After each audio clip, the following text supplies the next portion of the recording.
ऐका, पंढरपुरापासून जवळच एक मंगळवेढा गाव आहे.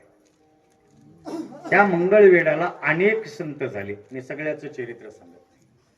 त्या मंगळवेढ्यामध्ये एक वेश्या होती, तिचं नाव गणिका. आणि ती वेश्या, वेश्या म्हणजे शरीर विकणं तिचं काम. आणि ते योगायोगानं शरीर विकायचे, आपला पोटधंदा चालवायचे. असं करत असताना एक वेळेस ती गर्भीण झाली.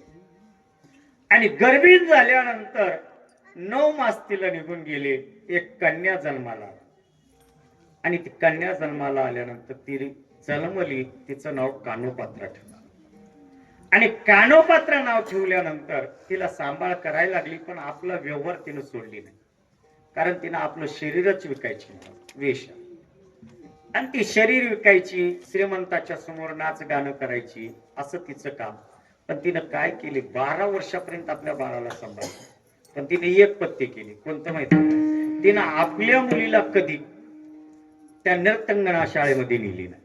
जिथे हिनं नृत्य करत होती तिथं कधी आपल्या मुलीला नेली नाही. पण योग असं महाराज, ती 10 वर्षाची कानोपात्रा झाली का नाही, त्यावेळेस तिने एक केली, आपल्या मुलीला सर्व कामधंदा लावली. म्हणजे काम कोणतं? हे काम नाही, चूल पेटवायला लावणं, गरम पाणी करायला लावणं, तिला स्वयंपाक करायला लावणं, आपले पाय चोपायला लावणं, हे सगळं काम करायला लागली. पण तिनं आपल्या मुलीला कधी गायन शिकवली नाही आणि कधी तिनं नाचणं शाळेमध्ये घेऊन गेली नाही. दररोज ती सकाळी उठायची मुलगी, हिनं रात्रभर नाच गाणं करायची, पहाटेच्या प्राराला येऊन झोपायची. हिनं सकाळी सकाळी उठायची, चूल पेटवायची, पाणी ठेवायची, आपण स्नान करायची, आईला पाणी ठेवायचं, स्वयंपाक करायची. आणि स्वयंपाक तयार झाल्यानंतर थोडी दुपार वेळ झाली, आईला उठवायची पायी चोपत. आईला म्हणायची, आई उठ, स्वयंपाक झालं. ती उठायची, हे करायची. असं करत असताना काय झालं, एक दिवस तरकारी आणायला गावात गेली. काय आणायला? तरकारी आणायला. कळतं ना तरकारी? भाजीपाला, आपल्या भाषेमध्ये भाजीपाला आणायला गेली. आणि योगानंतर गेल्यानंतर ते हरिजन वाड्यापासून जात होती.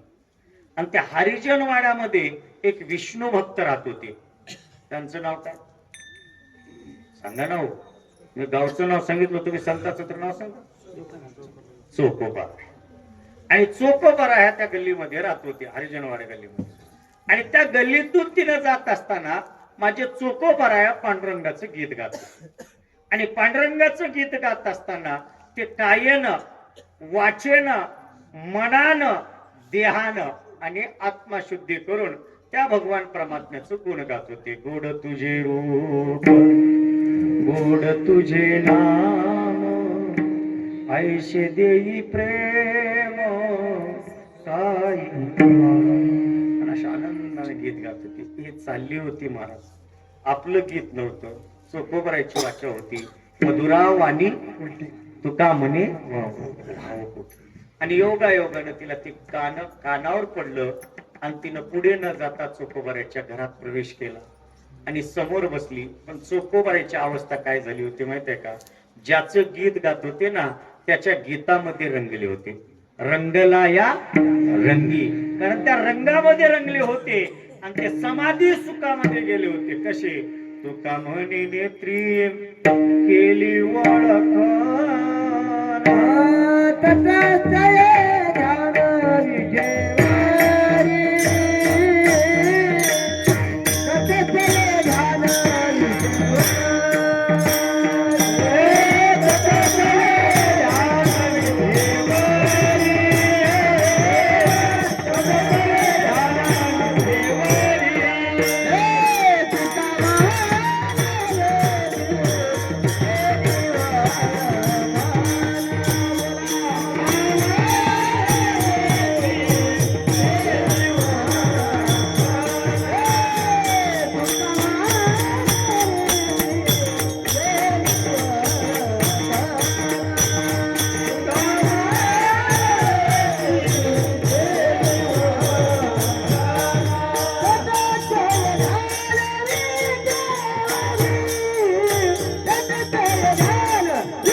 जागृती स्वप्नी पांडुरंग पडिले वळण इंद्रिया सकळा भाव तो निराळा नाही तुझा तुका म्हणे नेत्री केली ओळखण तटस्थ हे ध्यान विधेवरी.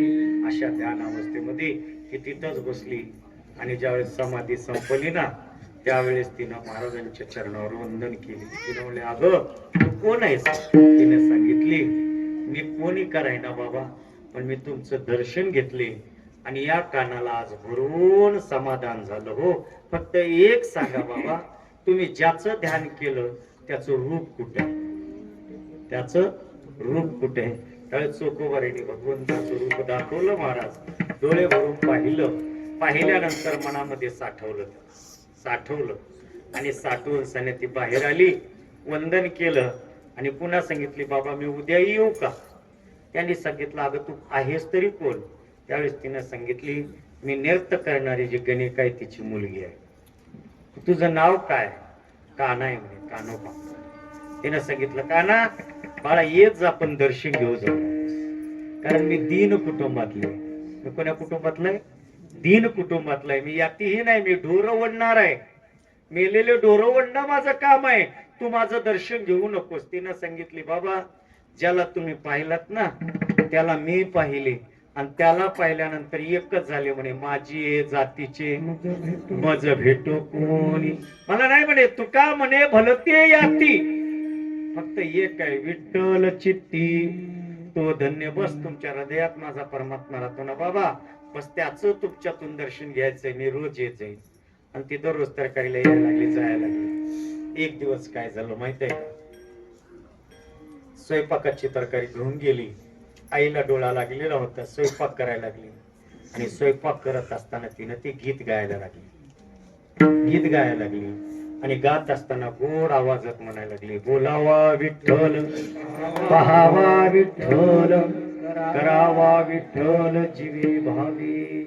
आईच्या कानावर ते मधुर शब्द पडले ना महाराज, तिची डोळ्यातली झोप गेली, उठली. अगं एवढं गोड तू कुठं शिकलीस? एवढं गोड कुठं शिकले?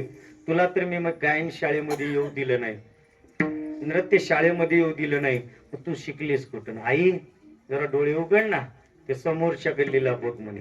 आणि बघ म्हणल्यानंतर तिने सांगितले अगं ते हरिजन वाडा आहे म्हणे. त्या वाड्यामध्ये जे समोर आहे ना त्या घरामध्ये एवढं सुंदर गीत चालतं गा आई की या देहाची ममताच विसर पडते.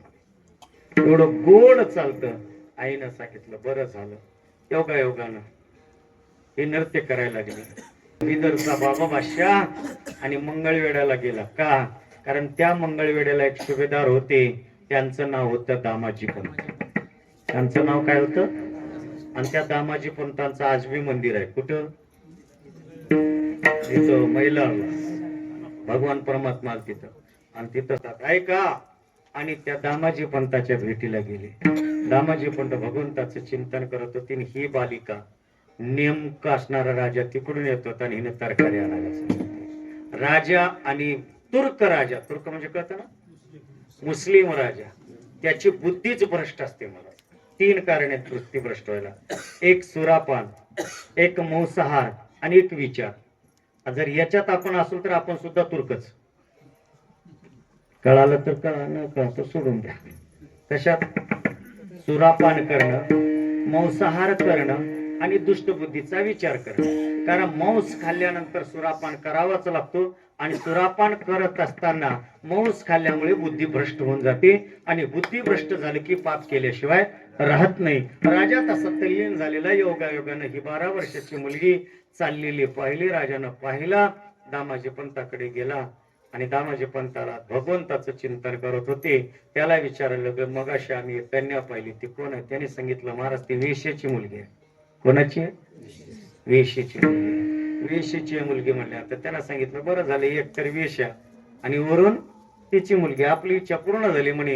आणि ती गेली महाराजांच्या जवळ गेली, महाराजांचं भजन ऐकलं आणि महाराजाला म्हणले महाराज मला आज एक त्या परमात्म्याचं सत्यत्वाचं दर्शन घ्यायचंय. कोणाचं? तो कुठं राहतो सांगा. त्याने सांगितलं जंबुया दीपा माझी पंढरपूर गावला धर्माचे नगर देखो विठू पाटील त्याचे नाव. चला जाऊ तया गावा इच्छा भोजन मागावया म्हणे. तिथं राहतो. बस म्हणे. एवढं म्हणल्यानंतर घरी आली आणि तिला सारखं एकच वेळ लागलं, कोणतं? आता या डोळ्यानं पंढरीला जायचं, पंढरीला जाऊन भगवंताचं दर्शन घ्यायचं. आणि योगायोगानं राजानं निरोप पाठवला. गणिकेपाशी ते निरोप आला. गणिकेला म्हणायला लागले, तुला किती द्रव्य पाहिजे तेवढं द्रव्य घे, पण तुझी कन्या राजाच्या स्वाधीन कर. कोणाच्या स्वाधीन? राजाच्या. आई होती महाराज, पण ती देह विकणारी असल्यामुळे तिला ते काहीच वाटलं नाही. तिनं राजाला सांगितलं, माझी कन्या बाहेर आहे. बाहेर आहे म्हणल्यानंतर आत आली. विचारलं, आईनं म्हणायला लागली, बाळा तू एवढी सुंदर गातेस ना, एवढं सुंदर तुझं रूप आहे ना, आजपासून तू नृत्य शाळेमध्ये चल. कोण्या शाळेमध्ये? आणि इथं बिदरचा राजा आलाय आणि तो यवन आहे, फुल्ल बक्षीस देणार आहे. तुला जेवढा अंगावर अलंकार सोडणं लागतील तेवढे अलंकार तुझ्या अंगावर घालणार आहे.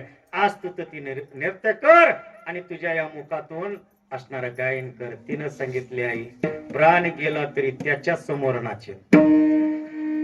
कोणाच्या? त्याच्या समोर नाचेल. आणि गायन तरी त्याच गाणं गायन म्हणे, आणि त्याच्या समोरच गायन. पण मी ममत्वेच्या समोर कधी गाणार नाही. गेला जाऊ दे प्राण, पण त्याच्याशिवाय दुसऱ्याचं गाणं गायचं नाही. एवढंच म्हणली आणि जे घरातून पळ काढली महाराज, ते पंढरपुरापर्यंत थांबली नाही. कुठपर्यंत? पंढरपुरापर्यंत. मंगळवेढा पंढरपूर ऐकता ना, जवळच आहे. 15 किलोमीटरचं अंतर आहे, 22 किलोमीटरचं. जे पंढरपुरापर्यंत थांबली नाही, पांडुरंगाच्या दारात आली आणि दारात येऊन दोन्ही हात जोडलं आणि अखिल कोटी ब्रह्मांड नायकाला म्हणली, देवा माझ्या आईचं मला माहिती नाही रे, माझी आई काय पाप केली असेल मला माहिती नाही, मी कोणाची आहे मला माहिती नाही. फक्त एक आहे रे, या कानाला गोड वाटलं तेव्हा तुझ्या नामाचं चिंतन, आणि या डोळ्यानं पाहिलं तेव्हा चोखोबाराने तुझ्या रूपाचं दर्शन दिलंय. बस मला तुझं दर्शन घडव आणि या शरीराला मुक्ती दे. मला त्या दुर्जनाच्या संगतीची गरज नाही देवा. एवढंच म्हणली. भगवान परमात्म्याच्या चरणावर डोकं टेकवली आणि ती डोकं टेकवली. तिचंच नाव आहे कानोपात्रा. ती झाड म्हणून राहिली पण राजाच्या स्वाधीन झाली नाही. याला म्हणतात नामाचे चिंतन. प्रगट पसारा असाल ते करा, जे ते सोडवील माझा स्वामी निश्चयसी. प्रतिज्ञा ही दासी केली आम्ही, गुणदोष नाही पाहत कीर्तनी. प्रेमी चक्रपाणी वश्य होय. आणि याच्या जीवनामध्ये ज्याची अशा अवस्था होते ना, त्याला संसार कसा होतो आबकाची